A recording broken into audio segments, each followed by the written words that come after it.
विजापूरच्या तख्तासमोर निमूटपणे झुकणाऱ्या नमणाऱ्या बेलगाम सरंजामदारांच्या बेबंदशाही विरुद्ध आवाज उठवणारे, सरंजामशाही कुलवंश परंपरा यांना नाकारून बहुजनांच्या अस्तित्वाचा झेंडा फडकवणारे, कल्याणच्या मुल्लायम सुभेदाराची सून किंवा बेलवाडीच्या पाटलाची कन्या यांना मातृस्थानी लेखणारे, 17व्या शतकात सरंजामशाही विरोधात वादळ उभे करणारे, जनतेला बलिदानाची प्रेरणा देऊन बहुजनांचं स्वराज्य उभे करणारे, महान रचनात्मक प्रतिभेचा रणपुरुष, समर्पणशीलतेचे प्रत्येकारी प्रत्येक मातृभूमीचे असीम उपासक, सूर्यकुलातील सर्वश्रेष्ठ पुरुष, क्रांती पथकावरील सर्वश्रेष्ठ यात्री, रणशीलतेचे मानदंड, स्वराज्याचे संस्थापक, शककर्ते, युग प्रवर्तक छत्रपती शिवाजी महाराज, संपूर्ण स्वराज्याचे ज्ञानपीठ, विचारपीठ, प्रेरणापीठ म्हणजे माँसाहेब जिजाऊ, स्वराज्याचे स्वप्न पाहून ते छत्रपती शिवाजी महाराजांच्या मनावरती कोरणारे आमचे आबासाहेब म्हणजे शहाजीराजे भोसले, बुद्धिमान पराक्रमी, आपल्या सुजिज्ञा सुचारित्र्य संपन्न आणि छत्रपती शिवाजी महाराज यांनी तयार केलेले शिवराज्य, शिवनीती आणि शिवधर्माच्या रक्षणासाठी अखेरपर्यंत लढणारे आमचे शंभूराजे, शिक्षणाची ज्ञानगंगा जनसामान्यांच्या घरापर्यंत, गोरगरिबांच्या हृदयापर्यंत पोहोचवणारे आमचे महात्मा ज्योतिराव फुले, क्रांतिज्योती सावित्रीबाई, कमवानी शिका, कमवानी शिका हा महामंत्र मुलांच्या मनामध्ये रुजवून त्यांच्यातला माणूस जागे करणारे आमचे कर्मवीर भाऊराव पाटील, माऊमेणा होणे आम्ही विष्णुदास, माऊमेणा होणे आम्ही विष्णुदास, कठीण वज्रास भेदवायचे, बले तर देव कासेची लांगोटी, नाटाळाची माती हानुकाठी, हा क्रांतिकारक विचार संपूर्ण विश्वाला देणारे जगद्गुरु संत तुकोबाराया, हातामध्ये झाडू घेऊन, हातामध्ये झाडू घेऊन स्वच्छतेचा महामंत्र देत माणसांचे अंतर्मने स्वच्छ करणारे आमचे संत गाडगे बाबा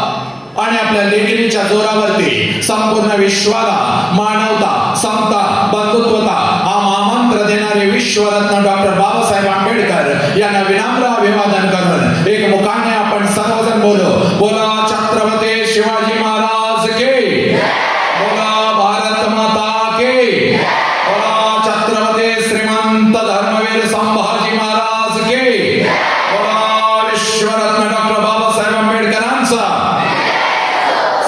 व्याख्यानाची सुरुवात अतिशय सुंदर झालेली आहे. केला म्हणून तुम्ही आम्ही इथं ताट मानानं बसलेलो आहोत, लक्षात घ्या. आज तुम्ही आम्ही आनंदात आहोत कारण या सगळ्यांनी अखंड राष्ट्राचा संसार केला. मग या देशाचं नाव माझ्या मुखामध्ये कसं आलं पाहिजे? ज्या वेळेला छत्रपतींचं नाव माझ्या कानावरती येईल त्यावेळेला आमच्या धामण्यातलं रक्त उसळलं पाहिजे. ज्या वेळेला माझ्या आऊ जिजाऊचं नाव माझ्या कानावरती येईल त्यावेळेला माझं रक्त उसळलं पाहिजे. आणि याला कृतज्ञता म्हणतात, लक्षात घ्या. राष्ट्राचा जय जयकार कसा झाला पाहिजे? दोन्ही हाताच्या दोन्ही मुठे खांद्याजवळ ठेवून ते चेहऱ्यावरती एक तेज आलं पाहिजे आणि जय जयकार हा अंतरंगापासून झाला पाहिजे. व्याख्यानाची सुरुवात नेहमी अशाच पद्धतीने होते आणि ती या क्षणाला अशाच पद्धतीने होईल. चला, प्रत्येकाने आपल्या दोन्ही हाताच्या दोन्ही मुठी करायच्या आहेत, खांद्याजवळ ठेवायच्या आहेत, पाठीचा कानात ताट ठेवायचा आहे. चला सगळे मातानो, अंतरंगापासून जय म्हणणार नाही. अर्ध्या तासात त्याच्या छातीत दुखायला लागेल. अर्धा तास. आणि ही शायनिंग मारत बसले त्यांच्या तर 15 मिनिटात दुखायला लागेल. तुमचं लई शायनिंग आहे मला माहित आहे. स्टेजवरची का जोरात जय काय करायचा नालाय काय ते? तू आपली सदस्य झाली असेल गप्प बसत्यात, खुर्चीत बसता, इथनं उठा तिकडे बसा, तिथनं उठा इकडे बसा, तुला काहीच येत नाही, बस बोंबलं.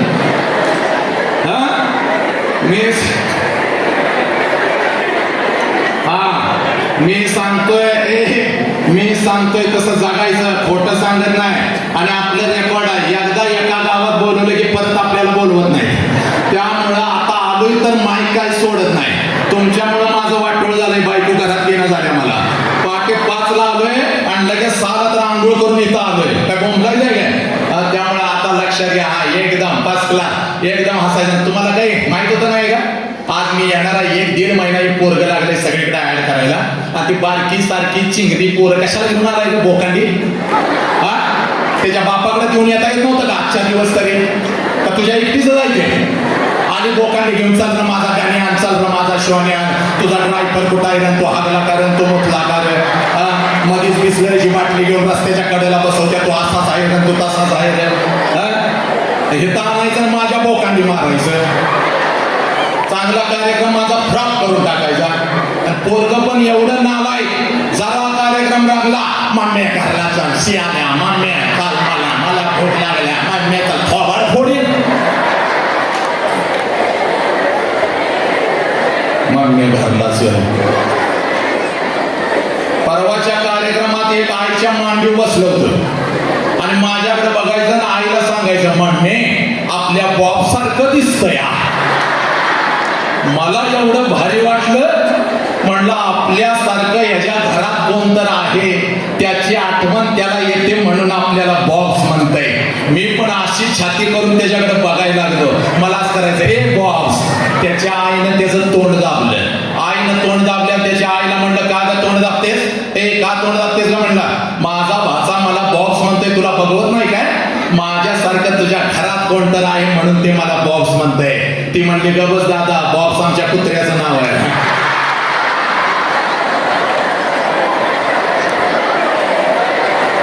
एक लिटर पाणी पिलं का बसलो.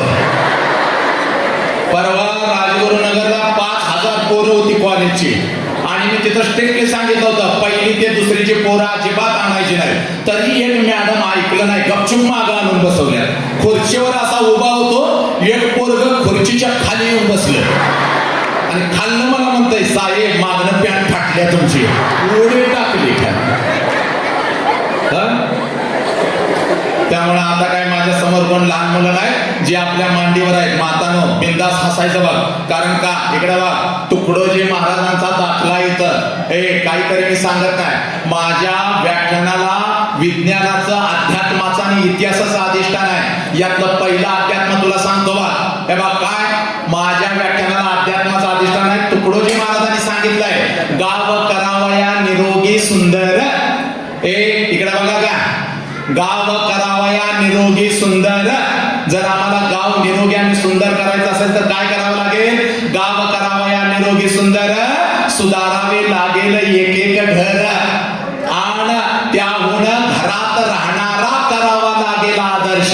म्हणजे तुकडोजी महाराज सांगतात, जर आम्हाला गाव निरोगी करायचं असेल तर प्रत्येक घर आणि प्रत्येक घरातला व्यक्ती अगोदर आदर्श करावा लागेल. आणि जर प्रत्येक घरातला व्यक्ती आम्हाला आदर्श करायचा असेल तर प्रत्येक घरातली माता अगोदर आनंदी पाहिजे. बघ तिच्या चेहऱ्यावर अगोदर तेज पाहिजे. ज्या घरातली माता आनंदी असते त्या घरातलं लेकरू घडतं आणि ज्या घरातलं लेकरू घडतं तिथं गाव घडतं आणि गाव घडतं तिथं राष्ट्र घडतं. लक्षात घे, म्हणजे तुझ्या आनंदामध्ये माझ्या राष्ट्राची निर्मिती आहे. एवढी मोठी आदिशक्ती जगदंबा माऊली तू आहे. म्हणून तुला आला हसायला, चोरून हसायचं नाही. किडलेली दात दिसली तरी चालत्या, जीभ गाडून हसायचं. हसता हसता शेजारीला टाळी द्यायची, ती पडली तरी चालत्या. पण तू एकदम बिंदास, आनंदात, सगळ्यांनी आनंदी आनंद. आजचा येणारा 1 तास अगदी आनंदी आनंद झाला पाहिजे. लक्षात घ्या. आणि माऊलीनो, म्हणून मी तुम्हाला सांगतोय, आज वसंत हंकारे आलाय ना. हॅलो, बाबा, बसा. अजिबात आता काय करायचं नाही. कोण येणार आहे, अध्यात्माचा अधिष्ठान आहे. माऊली तुझ्या समोर मी उभा आहे. हे बघ, आज सांगायला आलोय पोरांना समजावून. आज सांगायला आलोय पोरांना समजावून आहे. पोरांना अगोदर जाणून घ्या रे, या शाळेच्या 4 भिंतीमध्ये आम्ही बसलेलो आहोत. लक्षात घ्या, या शाळेच्या 4 भिंतीने काय दिलं आम्हाला, जाणून घेणं काळाची गरज आहे. वसंत हंकारे आला आणि फक्त हसवून गेला असं होता कामा नये. लक्षात घ्या, वसंत हंकारे आला आणि अंतरंगाला आग लावत असताना माणसामधला माणूस जागा करून गेला. या शाळेच्या 4 भिंतीने अगोदर आम्हाला काय दिलंय याची जाणीव असली पाहिजे. या 21व्या शतकामध्ये आम्ही फक्त जाणतो, या शाळेच्या 4 भिंतीने आम्हाला डॉक्टर दिला, या शाळेच्या 4 भिंतीने आम्हाला इंजिनियर दिला, या शाळेच्या 4 भिंतीने आम्हाला वकील दिला, मोठा उद्योजक दिला, वैज्ञानिक दिला. पण मातानो, बंधनो आणि माझ्या लेकरांनो, ऐकायला तुम्ही, आम्हाला डॉक्टर दिला, आम्हाला वकील दिला, आम्हाला इंजिनियर दिला, बेहत्तर दिला तर दिला खरं आहे. पण याच शाळेच्या भिंतीने अगोदर आम्हाला एक चारित्र्यवान माणूस दिलाय. लक्षात घ्या, माणसाची निर्मिती या शाळेच्या 4 भिंतीने केलेली आहे. इकडं खऱ्या अर्थानं माणूस तयार झालेला आहे. कोलाहलात साऱ्या माणूस शोधतो मी गर्दीत माणसांच्या.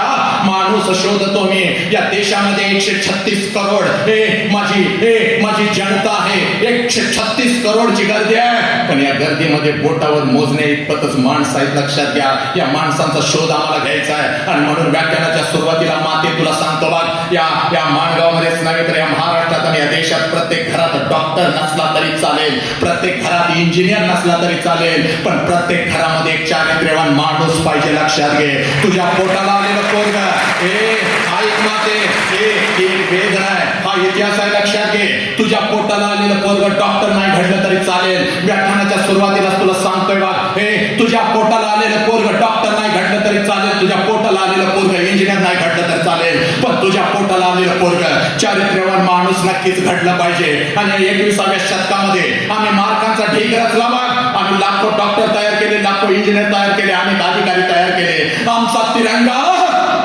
तिरंगा चंद्रावरती फडकला बघ पण आज सुद्धा जे आई बापानं आम्हाला जन्म दिला जे आई बापानं आम्हाला हे जग दाखवलं त्या आई बापासाठी वृद्धाश्रम जिवंत आहेत काय मिळवलं आम्ही आमची भारतीय संस्कृती काय सांगते आमच्या भारतीय संस्कृतीचा गाभा आहे माणूस आमच्या शिक्षण पद्धतीचा गाभा आहे माणूस पण आज आम्ही काय केलं मातानं मार्कांचा ढीग रचला पण संस्कार मात्र आम्ही पाय धुळीत तुडवत चाललो म्हणून सांगतोय बघ माते प्रत्येक घरामध्ये डॉक्टर नाही तयार झाला तरी चालेल पण प्रत्येक घरामध्ये चारित्र्यवान माणूस तयार झाला पाहिजे वसंत अंकारे आला आणि भरपूर हसून गेला नाही माते एका मिनिटामध्ये तुझ्या काळजामध्ये आग पेरतो पोरे तू कोण आहेस याची जाणीव अगोदर तुला झाली पाहिजे पोरे तू कोण आहेस याची जाणीव अगोदर तुला झाली पाहिजे बा पोरे आणि म्हणून तुझ्या समोर मी उभा आहे बघ कोण आहेस तू 9 महिने 9 दिवस आईने तुला तुझ्या उदरामध्ये ठेवलं बघ 9 महिने 9 दिवस आईने तुला तिच्या उदरामध्ये ठेवलं पोरे करत असते पण ज्या क्षणाला तुझा जन्म होतो त्या क्षणाला तू तिच्या हातामध्ये येतेस आणि तिच्या डोळ्यामध्ये आनंद अश्रू येतात डोळ्यामध्ये अश्रू टाकतात तुझ्या गालावरती पडतात आणि पहिल्यांदा या विश्वामध्ये तुझ्या गालाचा पापा कोणी घेतला असेल तर तो तुझ्या आईने घेतलाय लक्षात घे कारण का एवढ्या वेदना सहन करून सुद्धा तिच्या डोळ्यामध्ये पाणी येतं कारण तुझ्यामुळे तिला आई पण आलेलं असतं लक्षात घे तुझ्यामुळे एक बाप जन्माला आलेला असतो तुझ्यामुळे घरात एक आजोबा जन्माला आलेला असतो पोरे म्हणून अनेक वेदना सहन करून तिनं तुला जन्म दिलेला असतो पोरे म्हणून तुला तुझी ओळख तयार करून देतो बघ तुझा जन्म झाला तुझ्या आईनं तुला एक नाव दिलं बघ तुझ्या नावापुढं तुझ्या बापाचं नाव लागलं बापाच्या नावापुढं तुझ्या खानदानाचं नाव लागलं तुझी ओळख तयार झाली पण पोरे खऱ्या अर्थाने औरंगजेब या स्वराज्यावरती चालून आला होता छत्रपती शिवाजी राजे आम्हाला सोडून निघून गेलेले होते संभाजी राजांचं बलिदान झालेलं होतं राजाराम महाराज आम्हाला सोडून निघून गेलेले होते आणि 5 लाखाचं सैन्य घेऊन आलेल्या औरंगजेबाला वाटलं आता हे स्वराज्य माझं आहे पण नाही पोरीनो नाही एक रणचंडिका उठली हातामध्ये तलवार घेतली घोड्यावरती स्वार झाले आणि 5 लाखाचं सैन्य घेऊन आलेल्या औरंगजेबाला शेवटचा श्वास याच मातीत घ्यायला लावला तिचं नाव तारा राणी आहे आणि ती तारा राणी म्हणजे तू आहेस पोरी ती तारा राणी म्हणजे तू आहेस लक्षात घे एका आईनं तुला जन्म दिलाय एका बापाने तुला जन्म दिलाय पोरी तू एवढी स्वस्त नाहीस पोरी कोणी पण यावं तुला प्रेमाच्या जाळ्यामध्ये फसवावं तुझ्या शरीराचा उपभोग घ्यावा तुझ्या शरीराचे तुकडे करावे कुत्र्या मांजराला टाकावे फ्रीज मध्ये भरून ठेवावे तुझ्या आईच्या तोंडावर तुला थुकायला लावावं तुझ्या बापाच्या तोंडावर तुला थुकायला लावावं आणि भर रात्री दिवसात तुला घेऊन जावं एवढी स्वस्त नाहीस पोरी तुला दुसरी ओळख तयार करून देतो बघ आणि ही ओळख आजपासून या क्षणापासून कधीच विसरायची नाही पोरी पुण्याच्या रस्त्यावरून एक माता चालत होती बघ हातामध्ये एक पिशवी होती बघ तिच्या हातामध्ये एक पिशवी होते पिशवीमध्ये एक लुगडा होता बघ हातामध्ये एक पिशवी होते पिशवीमध्ये एक लुगडा होता आणि पुण्याच्या रस्त्यावरून ती माता चालत होती बघ पुण्याच्या रस्त्यावरून चालत होते 100-150 वर्षापूर्वी स्त्रियांनी घराच्या बाहेर पडायचं आणि समाज परिवर्तन समाज प्रबोधन करायचं समाजाला हे मान्य नव्हतं समाज तिच्या अंगावरती शेण फेकत होता समाज तिच्या ती सावित्री 150 वर्षापूर्वी घराच्या बाहेर पडली म्हणून या राष्ट्रामध्ये लाखो सावित्री तयार झाल्या पुरुषाच्या खांद्याला आज काम करून लक्षात घे तुझा बाप म्हणजे एक वाघ आहे तुझी आई म्हणजे एक वाघीण आहे आणि एका वाघानं एका वाघिणीनं तुझ्यासारख्या वाघिणीला जन्म दिलाय लक्षात घे तू एक वाघीण आहेस पोरे या राष्ट्राची मान आहेस अभिमान आहेस जिजाबाईस लक्षात घे, छत्रपती शिवाजी राजांना जन्म देणारी ती माझी माऊली म्हणजे तू आहेस. ए पोरी, याची जाणीव तुला झाली पाहिजे बघ. आणि या क्षणापासून तू तुझी ओळख विसरायची नाही बघ. या क्षणापासून तू तुझी ओळख विसरायची नाही. पोरा, बापाच्या उंची एवढी आमची उंची झाली, लक्षात घे. बापाच्या उंची एवढी आमची उंची झाली आणि बापाचं चप्पल आम्हाला बसायला लागलं म्हणजे बापा एवढ्या वेदना आपण कधीच सहन करू शकत नाही. तुला एका मिनिटामध्ये तुझी ओळख तयार करून देतो रा. पोरा, कोण आहेस तो? तुझ्या धामण्यामध्ये रक्त कोणाचं आहे लक्षात घे. तुझ्या संस्कार कोणाचे झाले लक्षात घे. 1999 ला कारगिल युद्ध सुरू झालं पोरा. हा इतिहास आहे. सुरुवातीला मी तुम्हाला सांगितलंय माझ्या व्याख्यानाला इतिहासाचा अधिष्ठान आहे, माझ्या व्याख्यानाला विज्ञानाचा अधिष्ठान आहे. पोरांनो ऐका, 1999 ला कारगिल युद्ध सुरू झालं. पाकिस्ताननं आमच्यावरती हमला केला होता. पाकिस्ताननं आमच्यावरती हमला केला होता. 1999 ला कारगिल युद्ध सुरू झालं आणि सुट्टीला आलेला जवान युद्धभूमीकडे धावू लागला. सुट्टीला आलेला जवान युद्धभूमीकडे धावू लागला. एक जवान उठला, युद्धभूमीकडे धावत होता.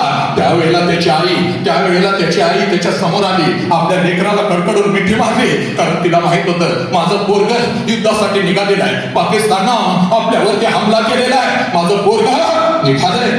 त्यावेळेला आपल्या लेकराला ती माऊली मिठी मारते. हे पोरांनो, हा इतिहास आहे रे. माहित असणं काळाची गरज आहे म्हणून सांगतोय, तुमच्या अंतरंगामध्ये टेकतोय. कारण या 21व्या शतकामध्ये तुम्ही तुमची ओळख विसरले नाही. लेकरा, ज्या वेळेला ते पोरग युद्धभूमीकडे चाललेलं होतं त्यावेळेला त्याची आई त्याच्या समोर येते आणि आपल्या लेकराला मिठीमध्ये घेते आणि आपल्या लेकराला ती माऊली म्हणते,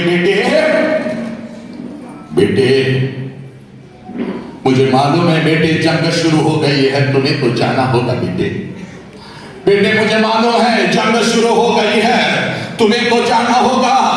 पाकिस्तान ने हमारे ऊपर हमला किया है, तुम्हें तो जाना होगा. लेकिन बेटे, जैसे ही जंग खत्म हो जाएगी बेटे, तुम घर जरूर वापस आना बेटे. जैसे ही जंग खत्म हो जाएगी तुम घर जरूर वापस आना, क्योंकि एक माँ तुम्हारा इंतजार कर रही है बेटे. एक माँ तुम्हारा इंतजार कर रही है. त्यावेळेला ते पोरग आपल्या आईला मिठीमध्ये घेतं. त्यावेळेला ते पोरग आपल्या आईला मिठीमध्ये घेतं. डोळ्यातले अश्रू अलगद पुसतं आणि ते पोरग आपल्या आईला म्हणतं, माँ जरूर घर वापस आऊंगा माँ. पोरांनो ऐका, एका मुलानं आईला दिलेलं उत्तर ऐका आणि हे रक्त आमच्यामध्ये. पोरांनो, ते पोरग आपल्या आईच्या डोळ्यातले अश्रू पुसत म्हणतं, माँ जरूर घर वापस आऊंगा माँ. एक तो इस देश का कारगिल युद्धातलं दुसरं बलिदान कॅप्टन विक्रम बत्रा म्हणजे तो आहेस पोरा. याची जाणीव असू दे.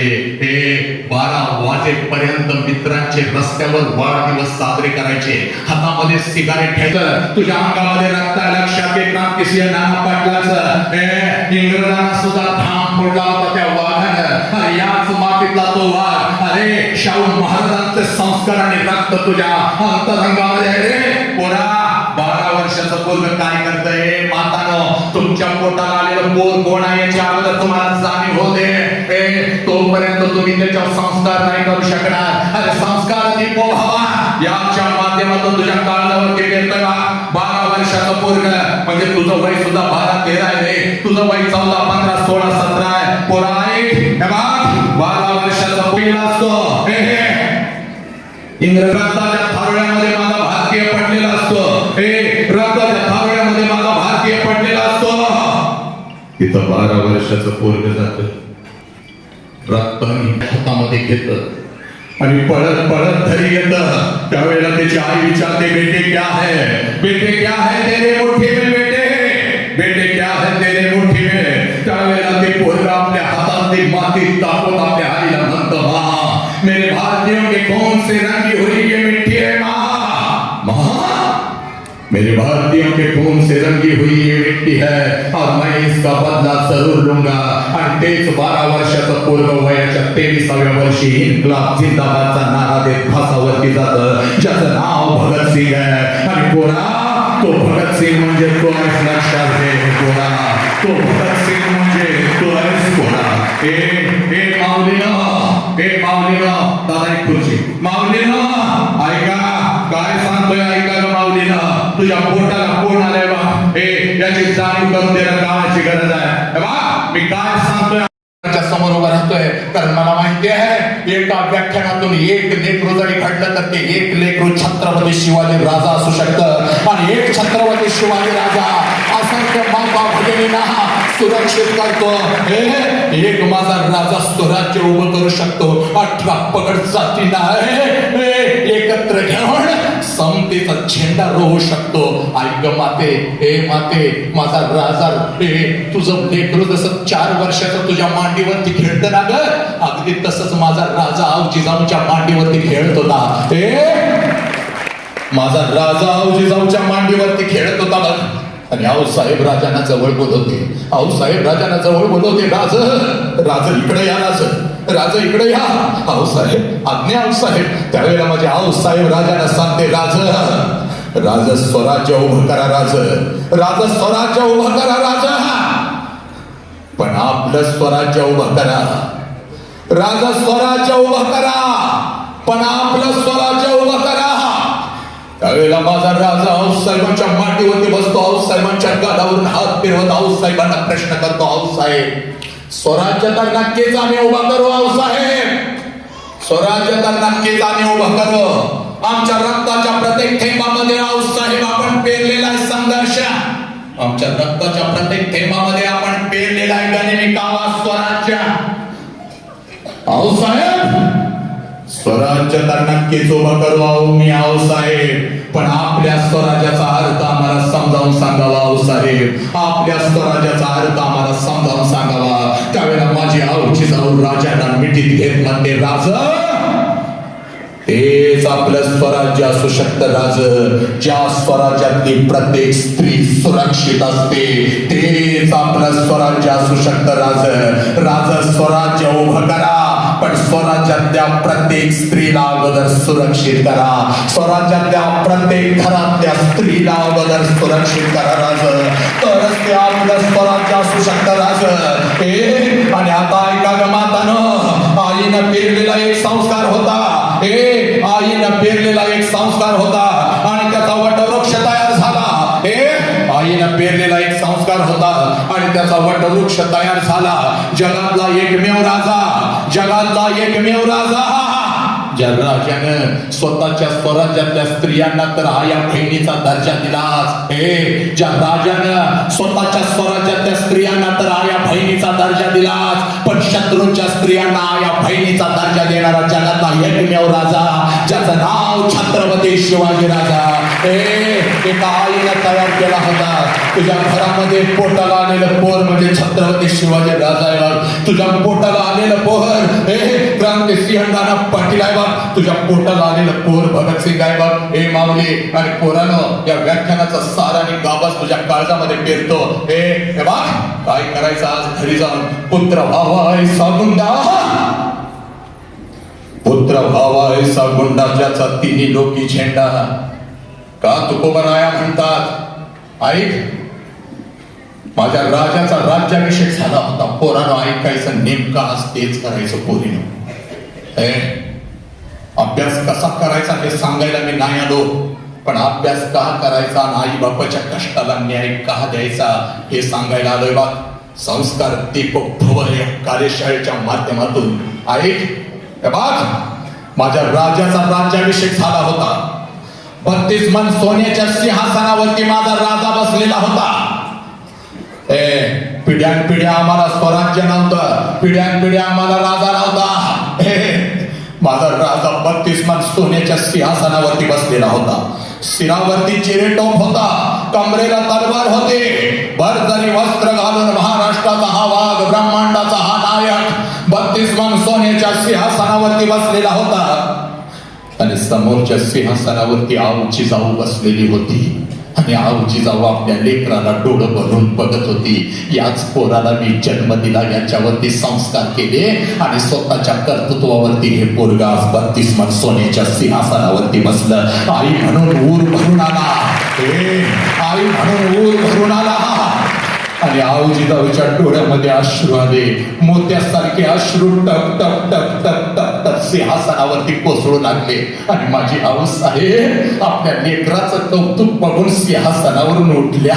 आऊसाहेब सिंहासनावरून उठल्या आणि राजाच्या दिशेने धावू लागल्या. राजाने बघितलं आऊसाहेब काय करताय, राजाने बघितलं आऊसाहेब काय करताय, आऊसाहेब आमच्या दिशेने येत आहे. राजा विजयसारखा उठला आपल्या सिंहासनावरून आणि धावत धावत आऊसाहेबाच्या जवळ आला आणि आऊसाहेबांना मुजरा घातला आणि आपलं मस्तक आऊसाहेबाच्या चरणावरती ठेवलं. हे आज जसं तुझ्या लेकरानं त्याचं मस्तक तुझ्या चरणावरती ठेवलं होतं ना ग, अगदी त्या पद्धतीनं हे माझ्या राजानं आऊजीजाऊच्या चरणावरती मस्तक ठेवलं. माझा राजा आऊसाहेबांना म्हणतो आऊसाहेब,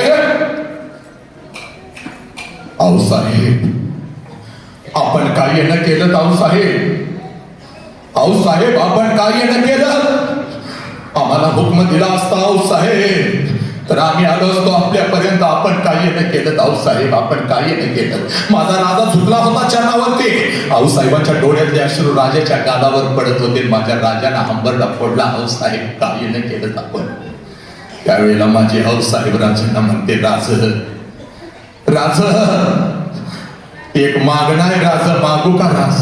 हे पोरांनो ऐकत, एक आई आपल्या लेकराला म्हणते मागणं आहे राज, एक मागणं आहे राज, मागू का राज. त्यावेळेला राजाने आंबरडा फोडला. आऊसाहेब काय बोलताय आऊसाहेब, आपण जर आम्हाला जन्म दिला नसताना आमच्यावर संस्कार केले नसते तर हा छत्रपती शिवाजी राजा कधीच 32 मन सोन्याच्या सिंहासनावर बसू शकला नसता आऊसाहेब. फक्त आपल्यामुळे आम्ही बसलोय आऊसाहेब. काय काय मागणं आहे आऊसाहेब, हुकुम करा आऊसाहेब, आदेश. त्यावेळेला माझी आऊसाहेब राजाच्या गालावरून हात फिरवत म्हणते राज, एकच मागणं आहे राज, पुढचा जन्म सुद्धा राज आपण आमच्याच पोटी घ्यावा राज, राज पुढचा जन्म सुद्धा आपण आमच्याच पोटी घ्यावा.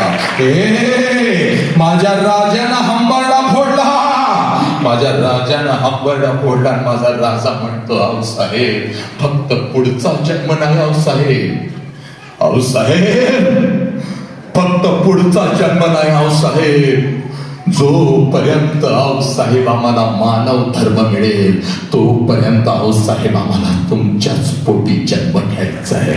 हे पोरांनो उठा, त्या वाघिणीनं तुला जन्म दिलाय बाबे, एका वाघानं वाघिणीनं तुला जन्म दिलाय. पोरीनो एवढी मेहनत करा, एवढी मेहनत करा आणि स्वतःच्या कर्तृत्वावरती एवढं मोठं व्हा पोरानो.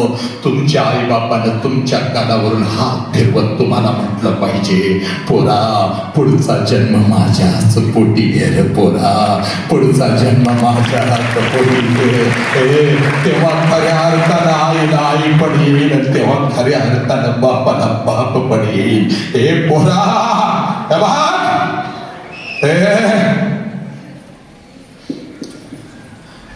आईला आई पण कधी येत, बापाला बाप पण कधी येत पुरा. आई जास्त वेळ तुझ्या आयुष्याचा घेत नाही वाघ, पण आज सांगतोय ते सत्य आहे वाघ आणि तेच वास्तव आहे. पुस्तकाची पानं वाचून तुझ्या समोर उभा नाही रे. रोज हजारो लेकरांच्या पालकांच्या नजरेमध्ये नजर घालून विचारांची उधळण करतो. हे अनुभवाचे बोल आहेत, अनुभवाचे बोल आहेत पोरा. ऐक, या मातीमध्ये एका माऊलीनं जन्म कोणाला दिलेला आहे. रामप्रसाद बिस्मिल्ला कोण आहे ते माहित नाही आम्हाला. ऐक पोरा, मृत्यूच्या दारात हसणाऱ्यांची ही माती आहे. या मातीमध्ये मी जन्म घेतलाय, तू जन्म घेतलायस, मग तुझ्या तोंडामध्ये मावा काय येतो रे पोरा? तुझ्या हातामध्ये सिगारेट काय येतं, दारूचा ग्लास तुझ्या हातामध्ये काय येतो? हे पोरे, आई बापाच्या तोंडावर थुकून तुला घर का सोडावंसं वाटतं का? बाप मिट गया जो मिटने वाला, फिर सलाम आया तो क्या. मिट गया जो मिटने वाला, फिर सलाम आया तो क्या. दिल की बर्बादी के बाद उनका पयाम आया तो क्या.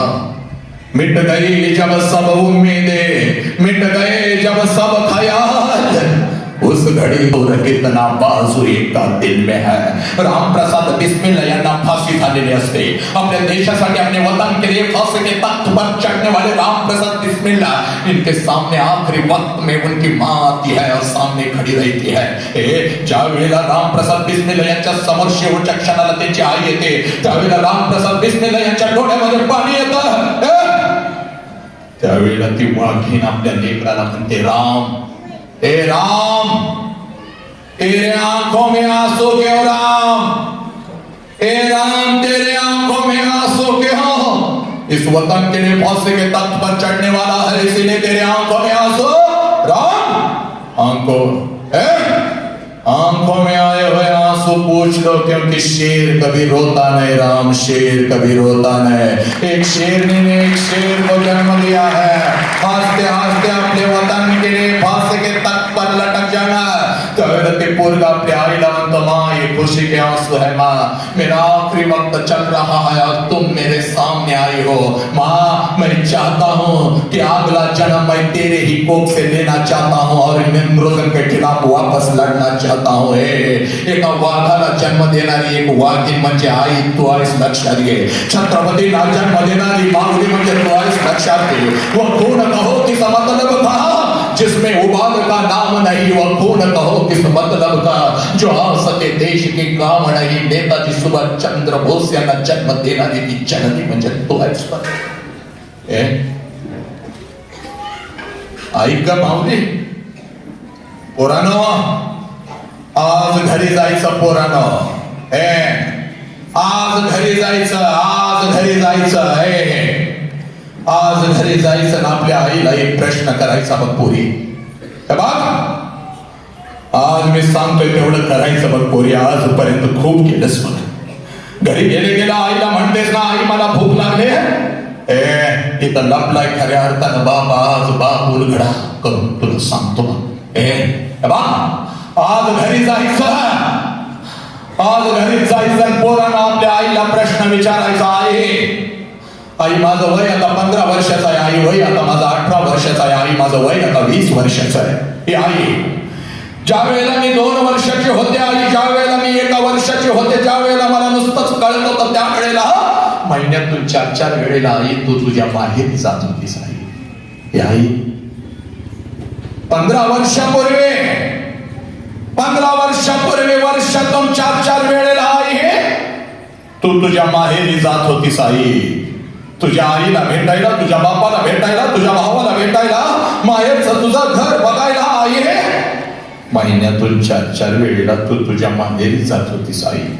आई माझा हात पकडून आई, माझा हात पकडून आई, माझ्या आजीला भेटवण्यासाठी, माझ्या आजोबांना भेटवण्यासाठी आई, माझ्या मामाला भेटवण्यासाठी, माझ्या आजोबाचं घर मला दाखवण्यासाठी आई माझा हात पकडून महिन्यातून 4-4 वेळेला आई तू तुझ्या माहेरी जात होतीस आई। पण आई आता 15 वर्ष होऊन गेली, वर्षातून एकदा सुद्धा तू तुझ्या माहेरी जात नाहीस का आई?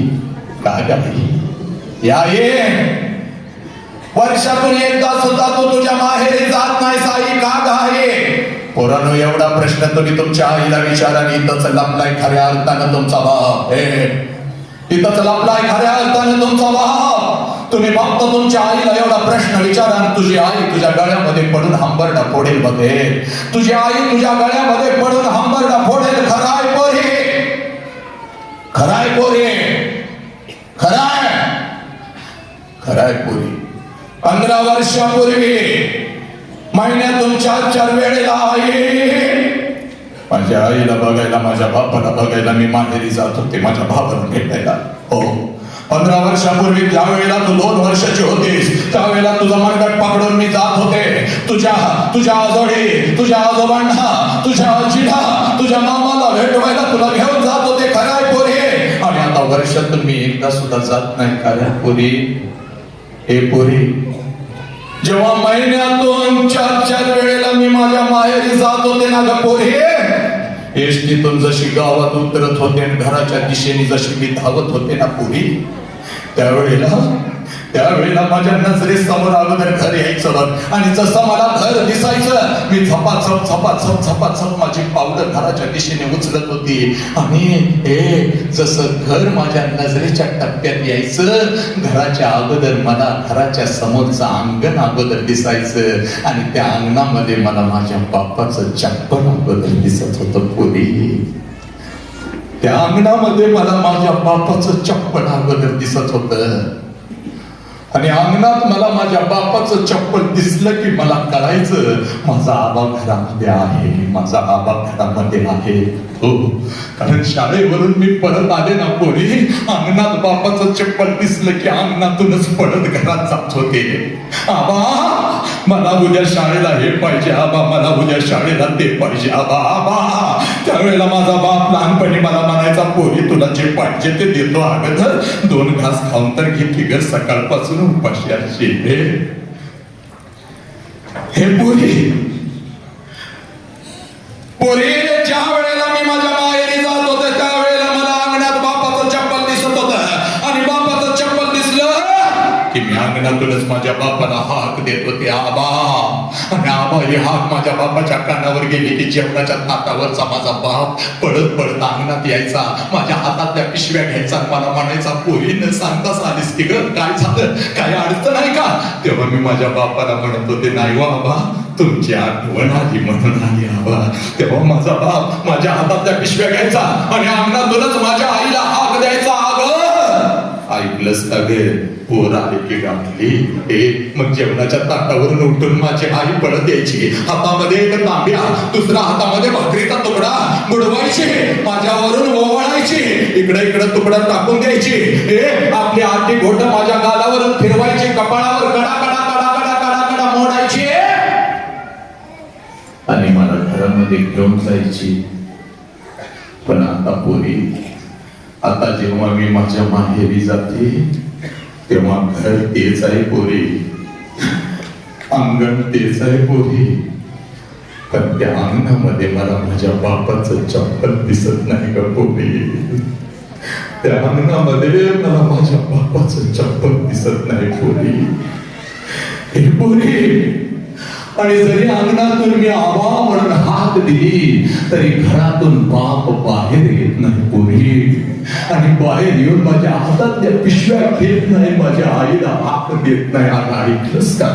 बोला 4 पावलं उचलून घरामध्ये प्रवेश केला की भिंतीवर बापाचा फोटो दिसतो, आणि मग मात्र मी हंबरडा फोडते. बाप जिवंत होता तेव्हा आले असते तर किती बरं झालं असतं. बाप जिवंत होता तेव्हा बापाला एखादं नवीन चप्पल घेऊन आले असते तर किती बरं झालं असतं. बाप जिवंत होता तेव्हा या हाताने एखादी भाकर बनवून जर बापाला स्वतःच्या हाताने भरवली असती तर किती बरं झालं असतं. भिंतीवरचा फोटो बघितला की काळीच माझं फाटतं ग पोरी, म्हणून आता वर्षातून एकदा सुद्धा मी माझ्या माहेरी जात नाही ग पोरी.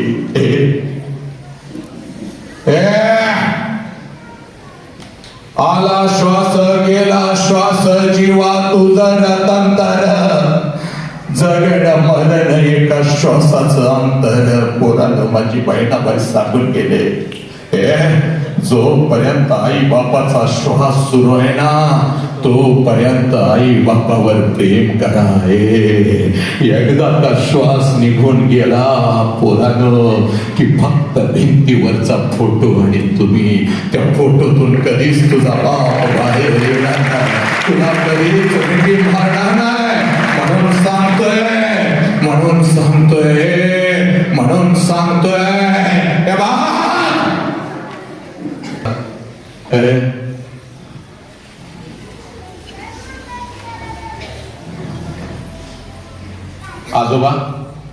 आजोबा आणि वेडवाड तुका म्हणे स्थान थोर, जे सत्य आणि वास्तव आहे ते समाजासमोर मांडणार. तुझं पोरगा असं आहे का काय? खरं सांग, किती लाड केलायस तुझ्या पोराचा? किती लाड केलाय पोरींचा पोराचा? तुम्ही किती लाड केलाय रे पालकांना? होय, एखादा शिक्षक जर शाळेत सांगत असेल, पालक मीटिंगला किती जाता का तुम्ही? पालक मिटिंगला तो शिक्षक सगळा ओरडून ओरडून बोंबलतो, पालक मिटिंग आहे या, पालक मिटिंग आहे या. जाता का ग? हा कुठं तर 40-50 जणी होय. पोरं किती आहेत आता? शाळेची पोरं किती आहेत? आणि डबल पालक झालं. किती पाहिजे होतं पालक? ग्राउंड सगळं बाजूचं भरलं पाहिजे होतं. जात आहे का? नाही जात. आणि शाळा पण काय करते? वसंत हंतानी सर येणार आहेत, पालकांना मार्गदर्शन करणार आहेत, आपली मुलं कशी असावी. मला बघाय कोण ढेकळ येतंय?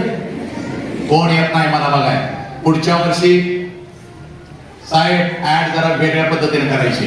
पुढच्या वर्षी काय करायचं? एक फतवा काढायचा, प्रिय पालक आपण आहात म्हणून आम्ही आहोत. आपली लेकरं जर आमच्या शाळेत नसती तर आम्हास कोण काळा कुत्रा विचारितो. म्हणून आपल्या सेवेसाठी आम्ही शाळेत सुरेखा पुणेकर यांचा लावणी महोत्सव ठेवलेला आहे आणि सोबत गौतमी ताई येणार आहे.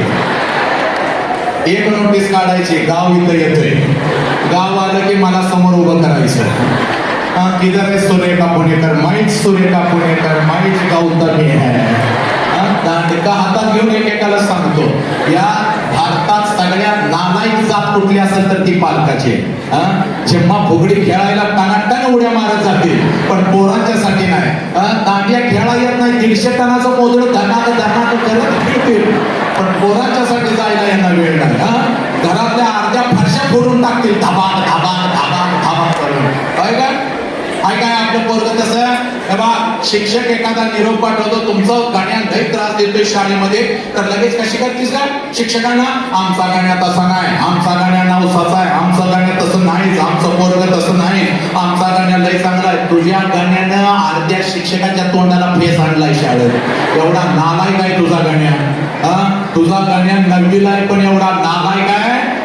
आपल्या मित्रांना घेतो, पुरीच्याकडे हात करत म्हणतो ती माझी आहे, माझं तिच्यावर प्रेम आहे, मी तिला प्रपोज करणार आहे. गाण्याची चड्डी खाली येते. गाण्याला अंडरपॅन्ट त्याचा भाग घेऊन देतोय आणि गाण्या तिला म्हणतोय तुझ्यासाठी चंद्र तोडे. झाडाचा पीरू काढा येत नाही या गाण्याला. परवा हागाय बसलं होतं, कुत्र मागं लागलं, न धुताच गाण्या पळालं. असलं भेत्र गाण्या. दांडका हातात घेऊन नागडं होईपर्यंत मारलं पाहिजे या गाण्याला. आणि तू म्हणतेस आमचा गाण्या नवसाचा आहे. नीट गाण्याकडे लक्ष दे, नाही तर येणाऱ्या काही वर्षात गाण्या तुला नवस फेडायला लावतोय नाही बघ. तू नीट लक्ष दे गाण्या. आणि गाण्याची ही चिंगी तर त्याच्यापेक्षा डेंजर आहे. नाला एक चिंगी आहे. लाईट रात्रीची गेली की चादर वर रातनं मेसेज पाठवते, आई सांगे हाय माझ्या सोन्यानं, माझ्या पिल्ल्यानं पिल्लू हागराय. पिल्ल्याची अंडरपॅन्ट बाप घेऊन देतो या. हे दांडका हातात घेतलं पाहिजे. काय काय 12 वर्षाचे संभाजीराजे ज्या वेळेला औरंगजेबाच्या कैदेमध्ये छत्रपती शिवाजीराजे असतात, त्यावेळेला औरंगजेब आणि संभाजीराजे आखाड्याच्या कुस्तीत बसलेले असतात. त्यावेळेला औरंगजेब म्हणतो, संभा एक कुस्ती हो जाए हमारे पैलवानों के साथ. त्यावेळेला 12 वर्षाचं पोरग सगळ्या पैलवानांच्याकडे बघतं आणि औरंगजेबाच्या नजरेत नजर घालत म्हणतं, माझ्या तोडीचा पैलवान तुझ्या तालमीमध्ये नाही, कुस्ती कोणाशी धरणार मी. 12 वर्षाचं राहतं. आणि हे 12 वर्षाचं मारत जोर किती मारतोय? तू किती जोर मारतोय? नाही मला काय जोर येत नाही. मी संडासात मोबाईल घेऊन बसतो, मला जोर येत नाही. हे लाज वाटायला पाहिजे. पोरं संडासात मोबाईल घेऊन बसायला लागली आणि संडासात न पाठवत्यात शुभ सकाळ. संडासात काय रात्रीचा चंदन आणि भात खाऊन झोपतोय रे नालाय का? शुभ सकाळ. आणि ती ज्याला पाठवतोय ती नालायक त्याच दुसऱ्या संडासात. त्याला आवाज येतोय, कुठं आला मोबाईल कुठं आला. ते बघतोय शुभ सकाळ, ते लगेच खाली पाठवतोय शुभ सकाळ. काय करतोय? कशाला सांगतोय काय करतोय? ऐका ऐका मानते पोरग कसं पाहिजे का? काय 1 2 4 1 पोरांना पोरं बसवलायचा. ती कशी मेकडी फिकडी. तिसरीच्या पोराला मी विचारलं किती टक्के मार्क रे? काका मला 97% मार्क आहे. माकडासारखं पोरग चड्डी खाली. काका मला 97% मार्क आहे. कुत्र मागं लागले की कुत्रा मग मी त्याच्यावरची चावलं काय विचारित. हे आमच्या मागं कुत्र लागत होतं. दुसऱ्या दिवशी गल्लीत कुत्र दिसत नव्हतं. त्याचा बाजार त्याला पोत्यात घालून दुसरीकडे सोडून मोकळं आम्ही. गाढवं सोडली नाही तर डुकरं सोडली नाही, डुकराला पकडत होतो आम्ही. झाडाव काय चढायचं, नदीत उडी काय टाकायची, काय येतंय काय यासनी? काय खायला घातलंय नाश्त्याला? बिस्कुट खातोस? कुत्रा आहे कुत्रा आहे काय? आणि ते तुझं पोरग म्हणलंय ना, मम्मी मला क्रीमचं पाहिजे. तुझी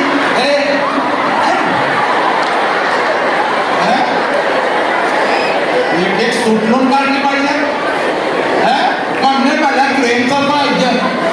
आमची आई कसा नाश्ता चालत होते, सकाळी उठवायची ते डायरेक्ट नाश्त्याला रात्रीची भाकरी कालवण भात कुस्करून रट्ट्यात दिला, 2 दुधाचा ग्लास, 1 तुपाचा चमचा, घेतली पिशवी, गेलो शाळेला. शाळेत गेल्यावर मला कळायचं दप्तर राहिलं घरात, कांद्याची पिशवी घेऊन आलोय. काय पोर आहे ती, होय का? कशी पोरं पाहिजे? एक वेळ पोराला 10वीला 2 मार्क कमी पडले तर चालतील, पण पोरग शरीरानं मनानं खंबीर असलाच पाहिजे.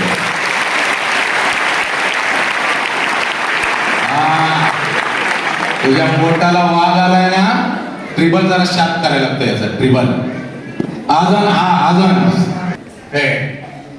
खूप काही सांगायचं आहे, खूप काही बोलायचं आहे. अनेक अनंत वेदना, यातना आणि विचार या काळजामध्ये जगलोय मी. 21व्या शतकामध्ये पोरानं तुम्ही आला, विज्ञान युगामध्ये तुम्ही जन्म घेतला आणि विज्ञान युगामध्ये सगळं जग तुम्ही मुठीमध्ये घेतलं पोरानं. हे बघ, विज्ञान युगामध्ये सगळं जग तुम्ही मुठीमध्ये घेतलं आणि काळाची गरज आहे. विज्ञान युगामध्ये तुम्ही जन्माला आलाय तर जग मुठीमध्ये घेणं काळाची गरज आहे. ऐक रे, नेट वास तिथं येऊन तोडवीन बा. विज्ञान युगामध्ये सगळं जग तुम्ही मुठीमध्ये घेतलं. तुमच्या हातामध्ये मोबाईल आला पोरांनो. तुमच्या हातामध्ये मोबाईल आला. अमेरिकेमध्ये काय चाललंय तुला एका मिनिटामध्ये कळतं बघ पोरी. साता समुद्रापलीकडे काय चाललंय तुला एका मिनिटामध्ये कळतं. मुंबईमध्ये काय चाललंय तुला एका मिनिटामध्ये कळतं. ऐका, कोसोतोल आपला मित्र आहे तर व्हिडिओ कॉल करता आणि मित्राशी तुम्ही संभाषण करता. सगळं जग तुम्ही मुठीमध्ये घेतलं आणि घेणं काळाची गरज आहे. विज्ञान युगामध्ये तुम्ही जन्माला आले आहात. हे पोरांनो, सगळं जग तुम्ही मुठीमध्ये घेतलं. पण काल रात्री माझ्या आईला 102 ताप आला होता. काल रात्री माझ्या आईला 102 ताप आला होता. तो ताप अंगावर काढत सकाळी उठून माझ्या आईने मला शाळेसाठी डबा करून दिला. ही आई मात्र आम्ही विसरत चाललेलो आहे पोरांनो.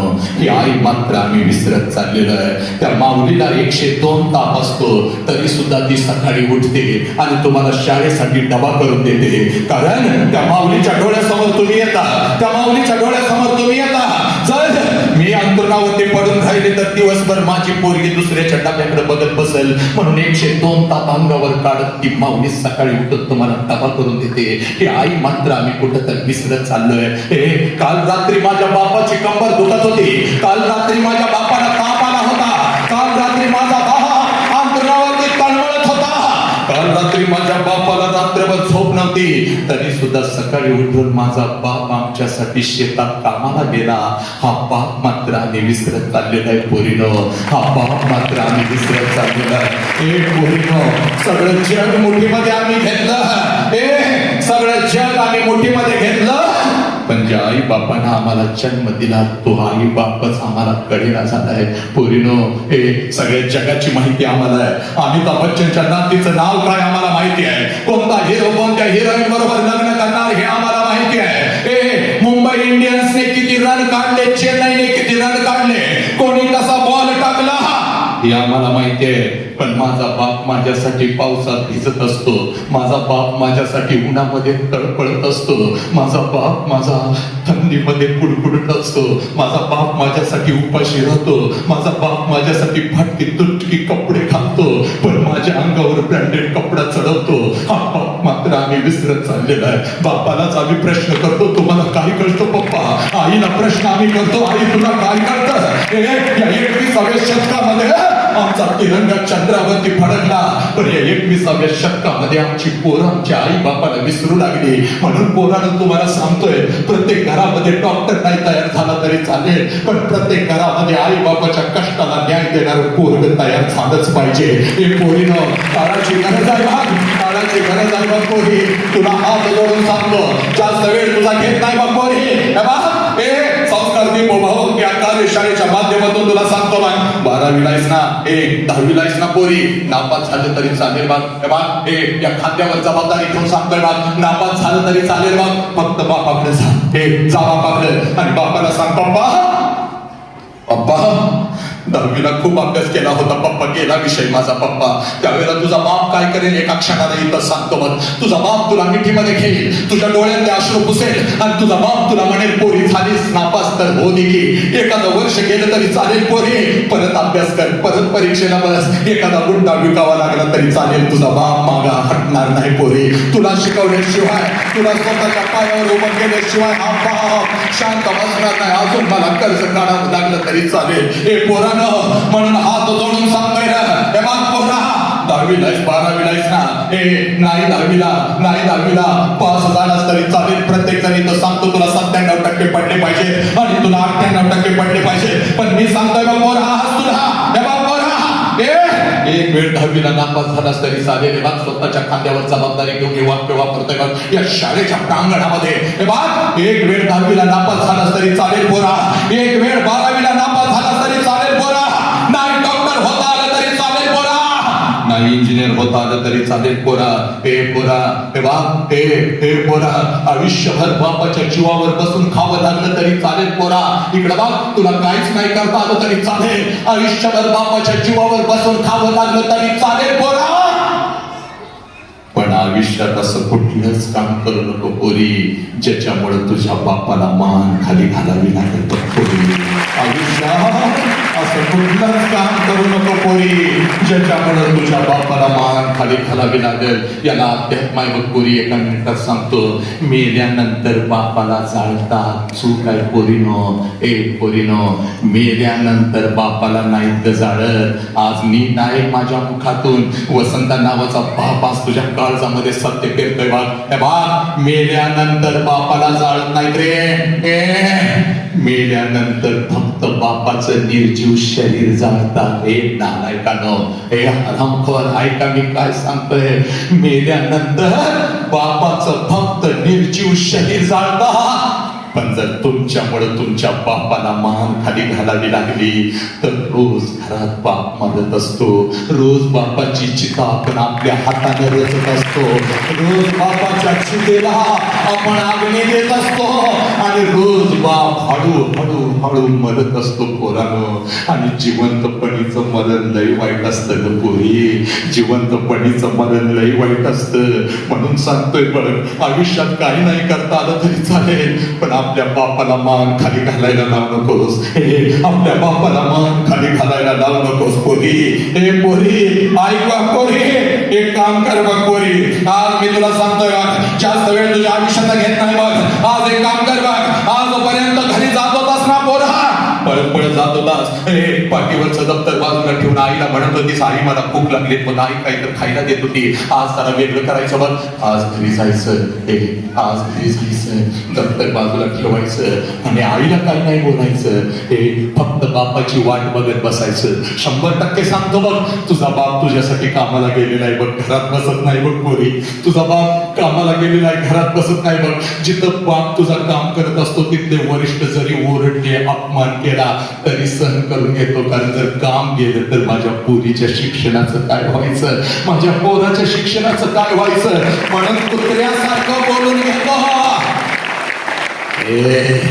त्या वेदना रे, नको मला तुमच्या टाळ्या ऐका. बाप कुत्र्यासारखं दुसऱ्यांचं बोलून घेतो पण माग हटत नाही. पोरी, आज त्या बापाची वाट बघायची बघ, आज त्या बापाची वाट बघायची. आणि संध्याकाळी 7 वाजता जसं घरामध्ये तुझा बाप येईल ना पोरी, संध्याकाळी 7 वाजता जसा घरामध्ये तुझा बाप येईल ना पोरी, एक काम करायचं, पळत पळत जायचं आणि बापाला कडकडून मिठी मारायची पोरी. बापाला कडकडून मिठी मारायची.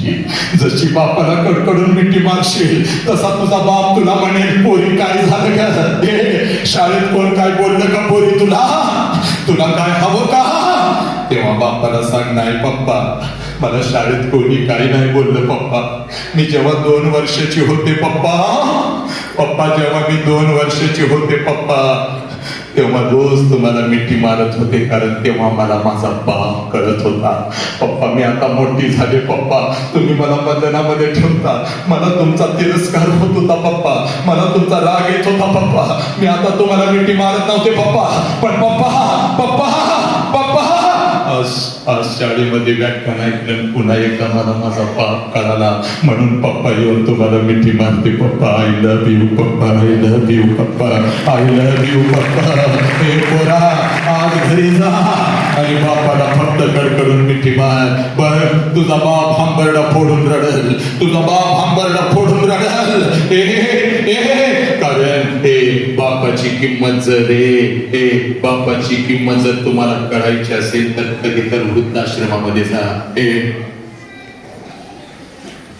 बापाची किंमत जर तुम्हाला कळायची असेल तर कधी तर वृद्धाश्रमामध्ये जा कधी तर अनाथ आश्रमामध्ये जा नालायकांनो आणि तुमच्या वयाचं पोरगे 7-8 वर्षाचं पोरगे हातामध्ये थाळी घेऊन कुठल्या तर कोपऱ्यात बसून असं भात खात असतं बघ त्या पोराला फक्त विचारायचं तुझ्या बापाचं नाव काय रे तेव्हा ते पोरग हातातलं अन्नाचं ताट खाली आदळतं जोरात हंबरडा फोडतं मला नका विचारू माझ्या बापाचं नाव कारण मला बाप पण नाही मला आई पण नाही माझ्या बापाची मिठी मला माहित नाही माझ्या आईचा स्पर्श मला माहित नाही इतकी लोक सांगतात त्या कचऱ्याच्या डब्यात मी सापडलो होतो त्यांनी मला इथं आणून वाढवलं मला आई नाही मला बाप नाही मला कोण नाही मला आई नाही मला बाप नाही मला कोण नाही पोरांनो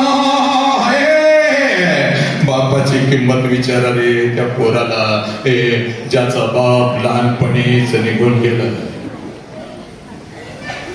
बापाची किंमत विचारा त्या पोराला ज्याचा बाप लहानपणी त्याला सोडून निघून गेलाय जेव्हा तुमचा बाप तुम्हाला कपड्याच्या दुकानात घेऊन जातो सणासुदी दिवशी जेव्हा तुमचा बाप तुम्हाला कपड्याच्या दुकानात घेऊन जातो सणासुदी दिवशी तेव्हा सगळं कपड्याचं दुकान तुम्हाला तुमचं वाटतं कारण साला तुमच्या पाठीमागे तुमचा बाप उभा आहे सगळं कपड्याचं दुकान तुम्हाला तुमचं वाटतं कारण तुमच्या पाठीमागे साला उभा आहे तुमचा बाप आणि ज्या कपड्याला हात घालाल तो कपडा तुमचा होतोय ज्या कपड्याला हात घालाल तो कपडा तुमचा होतो कारण तुमच्या पाठीमागे तुमचा बाप उभा आहे एखाद्या कपड्याला हात घातलास ना का पोरी बाप म्हणतो तिला आवडलाय ना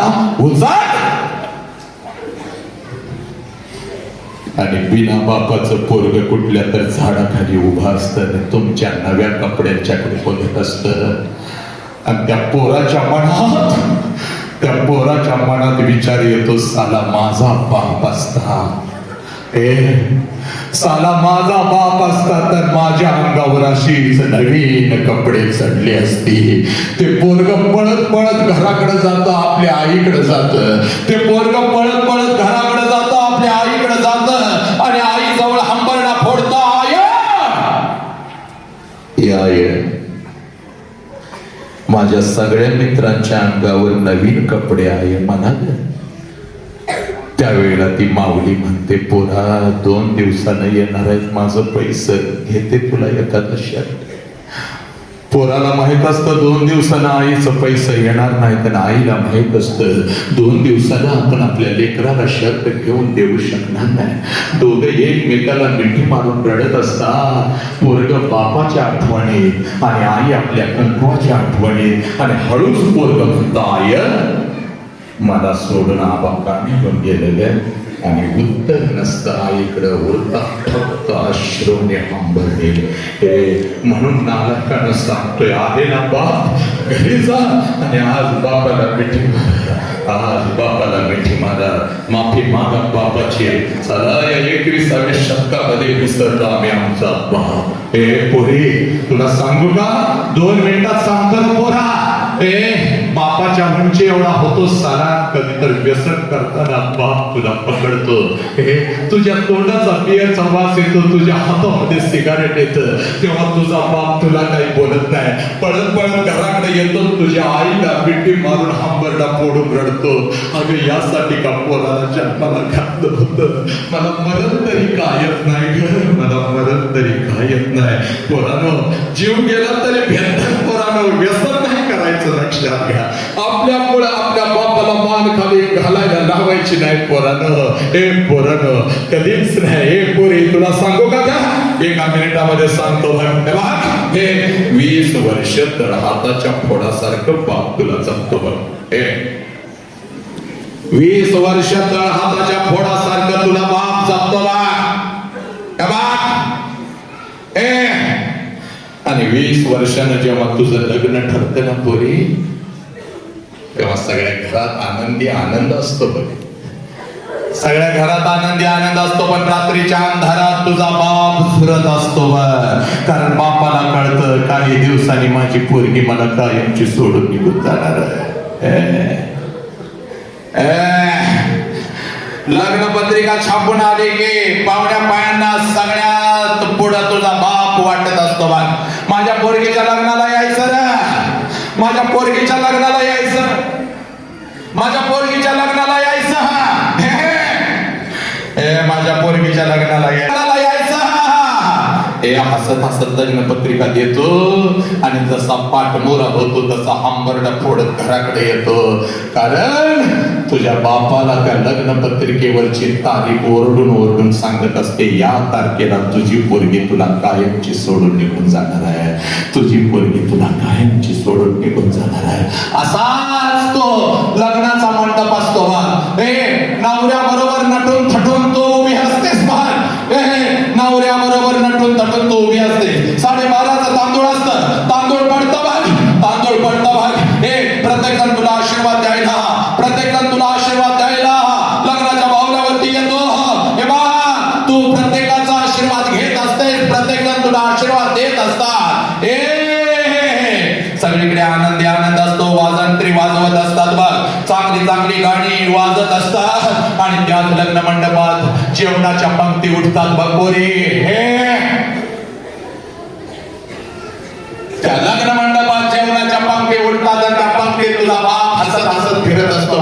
प्रत्येकानं जेवायचं रे, प्रत्येकानं जेवायचं, पोट भरून जेवायचं. माझ्या पोरगीचं लग्न आहे, कोणीच उपाशी जायचं नाही. प्रत्येकानं जेवायचं, माझ्या पोरगीचं आहे लग्न आहे, कोणी उपाशी जायचं नाही. पोरानं पोट भरून खा. जेवणवाल्या अजून ज्यादा ताट लागली तरी चालतील, चाल. पोरी बघता बघता 3 वाजता तर 3 वाजता सगळा लग्न मंडप मोकळा होतो पोरी. बघता बघता 3 वाजता सगळा लग्न मंडप मोकळा होतो. नवऱ्याचा हात धरून तू लग्नाच्या बाहुल्यावरून खाली येत असते आणि लग्न मंडपामध्ये पहिला हंबरडा तुझी आई फोडते बघ, पहिला हंबरडा तुझी आई फोडते पोरी. आज घरी कसं जाऊ,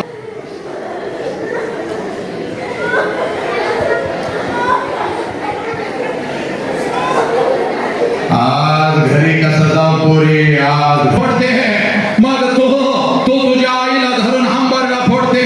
मम्मी नको रडू, मम्मी नको रडू, मम्मी नको रडू. तुझा भाऊ तुला म्हणतो परत कधी येणार ग, आणि याचं उत्तर तुझ्याकडे नसतं. आणि तू भाऊला पकडून जोरात रडत म्हणतेस, घर सोडताना मला आई आणि बाप कळायला लागला, घर सोडताना मला आई आणि बाप कळायला लागला. आई बापाला त्रास देऊ नको. सगळा मंडप रडतो, तुझी आई रडते, मावशी रडते, आजी रडते, तुझ्या मैत्रिणी रडतात. पण त्या लग्न मंडपात तुझा बाप मात्र हसत हसत फिरत असतो. पळत पळत तिथं येतो, सगळ्यांना ओरडतो, कोणी ओरडतो, दोघांना आतमध्ये बसवतो, दरवाजा बंद करतो, हसत हसत तुला म्हणतो, जा पोरी जा, रडायचं नाही, चल जा.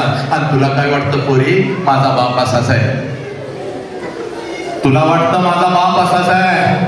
लहानपणापासून मला बंधनामध्ये ठेवलं, इकडे नको जाऊ तिकडे नको जाऊ, ही मदत केली, सगळा लग्न मंडप रडला, पण माझा बाप रडला नाही. पोरांना आणि पोरीनं चूक, तुमचा बाप रडला, पण कधी रडला तेवढं सांगतो बा. तुमचा बाप रडला, जशी तुझी गाडी निघून जाते त्या लग्न मंडपात तुझा बाप पळत येतो बघ. जशी तुझी गाडी निघून जाते त्या लग्न मंडपात तुझा बाप पळत येतो बघ.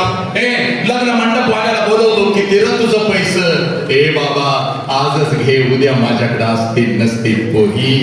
हे जेवणवाल्या, किती रे तुझं पैसं? आजच घे, उद्या माझ्याकडे असतील नसतील. हे वाजंत्रीवाल्या, तुला 100 रुपये जास्त र, माझी पोरगी जाताना लय भारी वाजवलंस रे, लय भारी वाजवलंस. हे बस्तवाल्या, इकडे ये, तुझं किती पैसा? आजच घे. हे पोरी, संध्याकाळी 7 वाजेपर्यंत त्या लग्न मंडपात तुझा बाप तुझ्यासाठी भिकारी होतो. पोरी, तुझा बाप तुझ्यासाठी भिकारी होतो. आणि संध्याकाळी 9 वाजता पळत पळत घरी जातो. घरातनं तुझ्या वस्तूंचं कपाट उघडतो आणि तुझ्या वस्तूंना पकडून पकडून रात्रभर जो अंतरुण आणि उशी ओढी करतो, त्याचं नाव बाप आहे. पुरी, त्याचं नाव बाप आहे. तुझी आई म्हणते, आहो सावरा की स्वतःला, तुझी आई म्हणते, आहो सावरा की स्वतःला. तेव्हा तुझ्या आईच्या खांद्यावर डोकं आपटून आपटून, तुझ्या आईच्या खांद्यावर डोकं आपटून आपटून रात्रभर जो आईचा खांदा ओला करतो, त्याचं नाव बाप आहे. पुरी, एखादी जुनी तुझी ओढणी घेतो आणि जुन्या ओढणीनं आपल्या डोळा पुसतो, त्या ओढणीचं मुख घे, उशाला ओढणी घेऊन माझी लेक करत रात्रभर जो लहान लेकरासारखा हंबरडा फोडतो, त्याचं नाव बाप आहे. पोरी, आणि दुसऱ्या दिवशी उठून आज सगळ्या वेदना दाबतो, पण हसत हसत सगळ्यांना म्हणतो, काल चांगलं लग्न झालं, माझी पोरगी गेली, माझी पोरगी गेली. साला आत वेदना ठेवून चेहऱ्यावर तुझ्यासाठी आयुष्यभर हास्य दाखवणाऱ्या त्या देव माणसाचं नाव बाप आहे. पोरी, त्या देव माणसाचं नाव बाप आहे. मग शेवटचा प्रश्न विचारतो पोरी तुला, अशा बापाच्या तोंडावर चुकून तू जाणार आहेस का? अशा बापाला पायाखाली घेणार आहेस का? या माणगावमध्ये 3 पिढ्या तुझा बाप वाघासारखा फिरलाय, त्या बापाला मान खाली घालायला लावणार आहेस का पोरी तू? हे पोरी, 20 वर्ष हाताच्या फोडासारखा बापाला तुला जपलाय, पण या सोशल मीडियाच्या माध्यमातून 2 महिन्यासाठी 2 वर्षासाठी कोणीतरी नालायक हरामखोर तुझ्या आयुष्यामध्ये येतो आणि तो तुझ्या बापाच्या तोंडावर चुकून खोट्या प्रेमासाठी निघून तू जाणार आहेस का पोरी? तुझा बाप पोलीस स्टेशनला उभा असतो आणि असं म्हणत असतो, साहेब शोधावं माझ्या पोरगीला, साहेब काल कॉलेजला म्हणून गेली, साहेब घरी झाली नाही, साहेब कुठं शोधू हो साहेब माझ्या पोरगीला? सगळं पाहुणाबाई फोन करून मला विचारत्या, कुठं गेली तर तुझी पोरगी, कुठं गेली तर तुझी पोरगी. हे नालायक हरामखोर, नीच, जो बाप तुझ्यासाठी 20 वर्ष झिजला, त्या बापाच्या तोंडावर थोपून जाताना तुला लाज वाटत नाही का?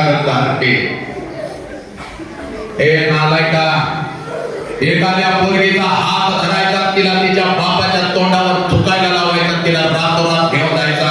याला मर्द म्हणत नाही, त्याला नामर्द म्हणतात, नामर्द. आणि तू नामर्द कधीच असू शकत नाहीस, कारण तू छत्रपतींच्या या मातीमध्ये जन्माला आलाय, बुद्धांच्या मातीमध्ये जन्माला आलाय. तू नामर्द कधीच असू शकत नाहीस. या राष्ट्रातली पोरगी तुझी जबाबदारी आहे, लक्षात घे. हे पोरी, जाणार का ग पळून बापाला सोडून त्याच्या तोंडावर चुकून? हे कायद्याचा आधार घेऊन जातेस. छत्रपतींनी तुला सुरक्षित केलं, बाबासाहेबांनी तुला ताकद दिली आणि त्या कायद्याचा आधार घेऊन बापाच्या तोंडावर थुकून जातेस आणि पोलीस स्टेशनला बापाच्या विरोधातच केस लिहितेस की या बापापासून मला धोका आहे. शेण खातीस का ग? शेण, नालायक हरामखोर. ऐक, आज जर जायचं असेल ना पोरीनो तर नक्की जा. महाराष्ट्रात माझ्यावर टीका शेवटचा श्वास माझा असाच गेला तरी चालेल, पण कार्ट्यानं तुमचा बाप आहे मी आणि बापाला सगळा अधिकार आहे तुम्हाला हाणायचा, तुम्हाला मारायचा, तुम्हाला शिव्या द्यायचा. एका बापाच्या नात्यानं बोलतोय, अरे हे कोणी तुला जर पळून जायचंच असेल तर एक काम कर बघ, 20 वर्ष बापानं तुला भरवलंय ना, 20 वर्ष बापानं तुला अन्न खायला घातलंय ना, हे पळून जाण्याच्या अगोदर 2 दिवस फक्त बापाला सांग, पप्पा माझ्या हातानं मला तुम्हाला भरवायचंय.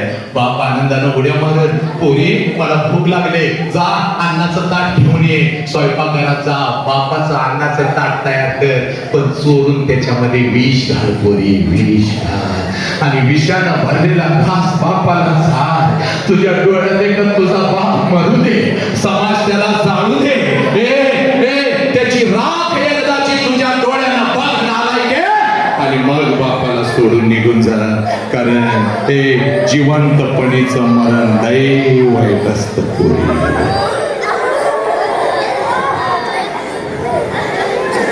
आज नाही तर कधीच नाही बाप, बापासाठी फक्त 1 मिनिट द्यायचा शेवटचा.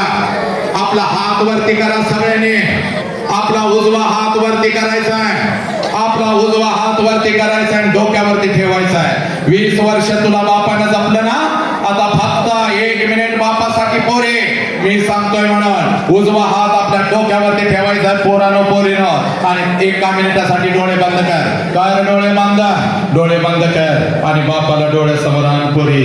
2 वर्षाची होतीस तेव्हा बापाला म्हणत होतीस, पप्पा माझ्यासाठी घोडा होता का पप्पा, आणि मग तुझा बाप तुझ्यासाठी घोडा व्हायचा आणि बापाच्या पाठीवर बसून तू माझा घोडा घोडा करत होतीस. त्या बापाला डोळ्यासमोर आण ग, हे तुझ्यासाठी हत्ती झालेल्या बापाला डोळ्यासमोर आण ग, तुझ्यासाठी लागडा उघडा राहिलेला उपाशी राहिलेल्या त्या बापाला डोळ्यासमोर आण पोरे, आणि तुझा मस्तक टेकव बापाच्या डोक्यावर. आता टेकवलं पोरी, बापाला मिठी मारून सांग बापाला, पप्पा जीव गेला तरी बेहतर पप्पा तुमची मान खाली जाईल असं कोणतंच कृत्य मी माझ्या आयुष्यात करणार नाही. घे शपथ पोरी, घे शपथ आणि मार बापाला मिठी पोरी, मार मिठी. तुझा हात खाली घे, डोळे शांतपणे उघड आणि आज हा बाप घेऊन जायचा आहे पोरीनं. हे पोरानं जीव गेला तरी बेहतर. तुला 1 मिनिटात दाखवू का ग, रोज बापाला बघतेस ना, आज तुला एक वेगळा बाप दाखवतो बघ, आज तुला एक वेगळा बाप दाखवतो बघ, हे बघ 1 मिनिटामध्ये दाखवतो बघ, तेवढा बघ आणि घरी जा आणि मग तू ठरव बघ, कारण तू आधी शक्ती आहेस, तू रणचंडी आहेस, तू जगदंबा आहेस, तू माझी सावित्री माई आहेस, हे तू लक्षात घे, माझी जिजाऊ आहेस ग, तू पीटी उषा आहेस, तू गीता फुगाट आहेस, तू अशी कधीच वागणार नाहीस. तुला 1 मिनिटामध्ये बाप फक्त दाखवतो बघ. आपल्या लेखीचा कार्यक्रम बघायला कुठला बाप तिथं आलेला आहे का, जरा हात वर करा, 1 मिनिटासाठी हात वर करा. कुठला बाप तिथं आलेला आहे का, आलेला आहे का, अगदी मोठ्या मनाने जरा उभं राहा, उभं राहा जरा माझ्या समोर. 1 मिनिट आढळतो, त्याचं नाव बाप आहे बघ, अंगामध्ये बनेन सुद्धा याच्या नाही, पण तुला ब्रँडेड कपडे चढवले बघ, त्याचं नाव बाप आहे बघ. खोटं मी कधीच काही सांगत नाही, हा तुमचा बाप आहे. कोणाचे पप्पा आहे ते हात वर करा, कोणाचे पप्पा आहे तिथं, हे पप्पा कोणाचे हात वर करा 1 मिनिटामध्ये. हे हा तुझा बाप आहे बघ, तुझ्यासाठी नागडा राहिला, तुझ्यासाठी उघडा राहिला बघ, हा तुझा बाप आहे. मार कडकडून भेटे, आज नाही तर परत कधीच नाही बघ. हा बाप पावसामध्ये भिजलाय बघ, अशा बापाच्या तोंडावर चुकून जाणार आहेस का तो पोरी, कोणतं 2 वर्षासाठी एखादा नालायक येतो तुझ्या आयुष्यामध्ये, त्या बापाला या बापाच्या तोंडावर चुकून त्या हरामखोरासाठी निघून जाणार आहेस का तो, या बापाची मान खाली घालायला लावणार आहेस का. सगळं जग तुझ्या विरोधात उभं राहील, त्यावेळेला तुझ्यासाठी सावली म्हणून उभा राहणारा एकच देव माणूस आहे, ज्या देव माणसाचं नाव बाप आहे बघ. आईचे अश्रू आजपर्यंत तुला दिसले, या बापानं कधी अश्रू काढले नव्हते बघ, हा बाप तुझ्यासाठी रडतोय बघ. रात्रीचा दिवस करत तुझ्या बापाला वाघासारखं जगाव. आज घरी जा आणि तुझ्या बापाला कडकडून मिठी मार. पोरीनो पाया पडा बापाच्या, बापाच्या पाया पडा, त्याच्या मस्तक टेकाव. झोप पोरीनो टांगण घाल ग, अगं हा बाप आहे म्हणून तू छाती काढून आज रस्त्यावर फिरतेस बघ पोरी. तुझ्याकडे बघायची कोणाची हिंमत नाही, या बापामुळं. आणि या बापाला न्याय द्या पोरीनं, या बापाला न्याय द्यावा. हाच बाप समजावून सांगण्यासाठी आलो होतो. बस सर, धन्यवाद, खूप खूप खूप खूप धन्यवाद, खूप धन्यवाद. सब मंगल है, सब आनंद है, तेरा मंगल हो, तेरा मंगल हो. इस विश्व माझ्या नको बघावा, माझ्या नको पाया तुम्ही जे बोलू शकत नाही ते फक्त ब्रह्मांड माझ्या मुखातून बोलून घेतो, यापेक्षा मी वेगळं काहीच करत नाही. पोरीनं या बापाला न्याय द्या, पोरीनं या बापाला न्याय द्या, हे पोरीनं या बापाला न्याय द्या. मुखातून बाप समजावून सांगत असताना, मुखातून बाप समजावून सांगत असताना जर काही चुकीचे शब्द गेले असतील तर माफ करा. तुम्हाला सर्वप्रथम तर राष्ट्रासाठी करतो, लक्षात घ्या. राष्ट्र प्रथम आहे, राष्ट्राचे प्रत्येक कोर प्रथम आहे. ही माती आहे, ऐतिहासिक माती आहे. इथंच शाहू राजांनी बाबासाहेबांना बोलवलेलं होतं आणि बाबासाहेबांनी ठामपणे मी एक भारतीय आहे ते इथंच सांगितलं होतं. ही माणगावची माती आहे आणि या मातीमध्ये लाभलेले हे सरपंच आणि यांच्या बरोबर असलेले हे सहकार्य यांना मानाचा मुजरा करतो आणि या गावातल्या तमाम तरुणांना मानाचा मुजरा करतो. आपल्या सगळ्या मातांना पितांना मानाचा मुजरा करतो. मुखातून लेकरानं काही शब्द गेला असेल तर बाप समजून मला नक्कीच माफ कराल. आणि मातांनो, मला जर काही द्यायचं असेल तर ज्या ज्या वेळेला भगवंताकडे काहीतरी प्रार्थना कराल त्यावेळेला माझ्यासाठी या ब्रह्मांडाकडे एकच प्रार्थना करा. आमच्या महाराष्ट्राचं पोर अखंड विश्वावर माणुसकी पेरण्याचा प्रयत्न करताय. त्याचा आवाज असाच वाघासारखा राहू दे, त्याचं शरीर असंच खंबीर राहू दे. एवढा आशीर्वाद माझ्या झोळीमध्ये टाका, कारण एका आईनं एका बहिणीनं दिलेला आशीर्वाद लागतो म्हणजे लागतो. एवढा आशीर्वाद मी आपणाकडे मागतो आणि हा वसंत अंगारे इथं आपल्या ऋणामध्ये राहून थांबणं पसंत करतो. वंदे मातरम. जय हिंद, जय भारत, जय भीम, जय शिवराय, जय श्रीराम, जय श्रीराम. कन्या विद्या मंदिर, ज्ञानदीप विद्या मंदिर, ढोकळीतून येणारे विद्यार्थी असतील, त्याचबरोबर हिंदू विद्या मंदिर असेल किंवा पट्टण कॉलनी या ठिकाणाहून आलेले सर्व विद्यार्थी विद्यार्थी, पायोनियर अतिथी असेल, या सर्वांचं या ग्रामपंचायतीच्या वतीने मी पुन्हा एकदा आभार मानते. पालकांनी घरी जायला हरकत नाही. एपी मखदूम हायस्कूलचे विद्यार्थी जे आहेत ते जाग्यावरच बसतील. इतर शाळेचे विद्यार्थी आहेत ते त्यांच्या शिक्षकांच्या नियोजनाप्रमाणे तुम्ही आणलेल्या बाहेरून आलेले इतर शाळेचे विद्यार्थी यांनाही विनंती आहे, गेटजवळ अजिबात कुणीही गर्दी करायची नाही.